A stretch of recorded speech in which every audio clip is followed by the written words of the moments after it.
अस्सलाम वालेकुम। मैं हूँ डॉक्टर नज़ीर सिद्दीकी और आप देख रहे हैं यूट्यूब चैनल।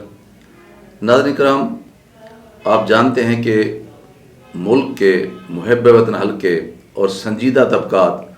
बहुत अरसे से ये मुतालबा कर रहे हैं कि पाकिस्तान में जो पार्लिमानी निज़ाम हुकूमत है ये नाकाम हो चुका है, क्योंकि इसमें दबाव की सियासत होती है, ब्लैक मेलिंग की सियासत होती है और पॉलिसियों में तसलसल नहीं रहता। एक हुकूमत आती है और उसे गिराने की कोशिश शुरू हो जाती हैं। इसलिए पाकिस्तान में सदारती निज़ाम हुकूमत कायम करना चाहिए और इसके मुताल्लिक गाहे बागाहे लोग अपने ख्यालात का इजहार भी करते रहते हैं। पिछले 5-7 दिनों से ये जो ख़बरें हैं वो काफ़ी तेज़ी के साथ गर्दिश कर रही हैं कि इस्टेब्लिशमेंट और मौजूदा हुकूमत ख़ास तौर पर प्राइम मिनिस्टर के दरमियान ये अंडरस्टैंडिंग हो चुकी है कि मुल्क में सदारती तर्ज हुकूमत कायम किया जाए। इस्टेब्लिशमेंट को 18वीं तरमीम के हवाले से भी बहुत सारी तहफ़्फ़ुज़ात हैं, क्योंकि इसमें सूबों को जितनी अख्तियारात दिए गए हैं उन्होंने अपने पास तो रख लिए हैं। आगे उन्होंने जो ज़िली हुकूमतें बनानी थीं, तहसील की हुकूमतें बनानी थी, यूनियन काउंसिल तक अख्तियारात तफवीज़ करने थे और फंड्स आगे तकसीम करने थे, वो आगे नहीं किए गए,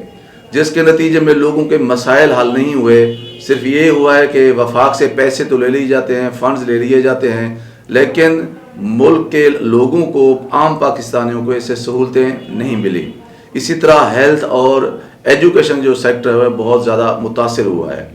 अब जो खबरें आ रही हैं उनके मुताबिक प्राइम मिनिस्टर इमरान खान ने फ़ौजी क़यादत से मशावरत मुकम्मल कर ली है और पाकिस्तान में किसी भी वक्त सदर मुमलिकत एमरजेंसी नाफिज कर सकते हैं, और अगर एमरजेंसी नाफिज हो जाती है तो 3 महीने तक पार्लियामेंट मुअत्तल रहेगी। और इन खबरों के मुताबिक सुप्रीम कोर्ट के अख्तियारात जो हैं वो सस्पेंडेड या मुअत्तल रहेंगे, उन्हें मुदाखलत की, सुप्रीम कोर्ट को मुदाखलत की इजाज़त नहीं दी जाएगी और इन 3 महीनों के दौरान हुकूमत जो है वो चलाई जाएगी। और इस दौरान मुल्क में एक रेफरेंडम करवाया जाएगा कि क्या पाकिस्तान में पार्लिमानी निज़ाम हुकूमत होना चाहिए या सदारती निज़ाम हुकूमत होना चाहिए। और अगर रेफरेंडम के नतीजे में पाकिस्तानी की अक्सरियत ये अपनी राय देती है कि मुल्क में वाकई सदारती निज़ाम हुकूमत होना चाहिए, तो फिर मुल्क में सदारती तर्ज हुकूमत नाफिज कर दिया जाएगा। क्योंकि पिछले 70-80 साल के दौरान बार बार के तजर्बात से यही साबित हुआ है कि पार्लिमानी निज़ाम हुकूमत में वज़ीर आज़म जो है वो परफॉर्म नहीं कर सकता और उसके खिलाफ साजिशें होती हैं। वो फिर अपने इत्तेहादियों के सामने भी बेबस हो जाता है, प्रेशर में आ जाता है, ब्लैकमेल में आ जाता है, एहतसाब नहीं हो पाता और वो फिर मसलियत का शिकार हो जाता है। अगर एक सदर जो है जो खुद मुख्तियार है और वो इलेक्ट हो जाता है तो फिर उसकी पॉलिसियों में भी तसलसल रहता है, वो अपने इत्तेहादियों के सामने भी ब्लैकमेल नहीं होता, प्रेशर में नहीं आता और मसलियत का शिकार भी नहीं आता जो होता, और वो 5 साल भी अपने मुकम्मल करता है। और बहुत सारे ऐसे ममालिक हैं जहाँ जो है सदारती निज़ाम हुकूमत है या पॉलिसी में वहाँ जिस तरह अमेरिका में है या अब वहाँ जहाँ भी देखें, चाहे वो रूस है वहाँ सदारती तर्ज हुकूमत है, चीन में तो खैर और तरह का निज़ाम हुकूमत है, लेकिन जहाँ जहाँ भी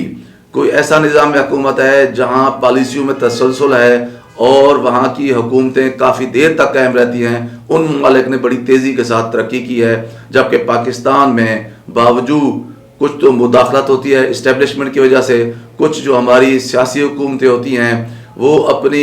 सियासी जमातों के अंदर भी उनके जमहूरियत नहीं होती, उनके रवैये भी जमहूरी नहीं होते, वो जमहूरी अक़दार से भी दूर रहती हैं और फिर वो जो जमहूरी असूल होते हैं उनकी भी खुद पामाली करती हैं, जिसका नतीजा ये होता है ना तो पाकिस्तान में जमहूरियत मुस्तहकम होती है और फिर अगर आमरीत आती है तो उसके दौरान पाकिस्तान में आम तौर पर जब भी मुल्क में मार्शल लॉ लगा है तो इक़्तिसादी तौर पर पाकिस्तान ने हमेशा तरक्की की है। ये अलग बात है कि पाकिस्तान की सालमियत पर, यकजहती पर उसके असरात जो है मुज़र वो ज़रूर मुरतब हुए हैं। तो अब पिछले हफ्ते 1.5 हफ्ते से ये जो अफवाहें हैं बड़ी तेज़ी के साथ गर्दिश कर रही हैं कि पाकिस्तान में एमरजेंसी लगाकर जो एक रेफरेंडम के ज़रिए पाकिस्तान में सदारती तर्ज हुकूमत जो है वो कायम करने की कोशिश की जा रही है। तो मेरा जो अपना ज़ाती नुक्ता नज़र है, मैं ख़ुद इस नुक्ता नज़र का हामी हूँ اور میں نے اس حوالے سے 2-3 لاگ جو ہے نا وی لاگ بھی پہلے کیے ہیں کہ پاکستان میں صدارتی طرز حکومت قائم کیا جائے، جس میں صدر مملکت ہر قسم کے دباؤ سے آزاد ہو کر پاکستان کو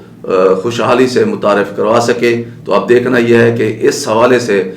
حکومت پاکستان اسٹیبلشمنٹ اور ہماری جو فیصلہ ساز قوتیں ہیں وہ کون سا طریقہ اختیار کرتی ہیں جو قانونی بھی ہو، جو آئینی بھی ہو اور پاکستانی کی اکثریت کے لیے قابل قبول بھی ہو اور قابل عمل بھی ہو۔ ناظرین کرام، آپ سے گزارش ہے کہ میرے YouTube channel doctor Nazir Siddiqui کو سبسکرائب فرمائیں، اس ویڈیو کو زیادہ سے زیادہ شیئر کریں، گھنٹی کے بٹن کو ضرور دبا دیا کریں تاکہ میری تمام ویڈیوز آپ دوستوں کی خدمت میں پہنچ سکیں۔ اگلے ویلاگ تک اجازت، السلام علیکم۔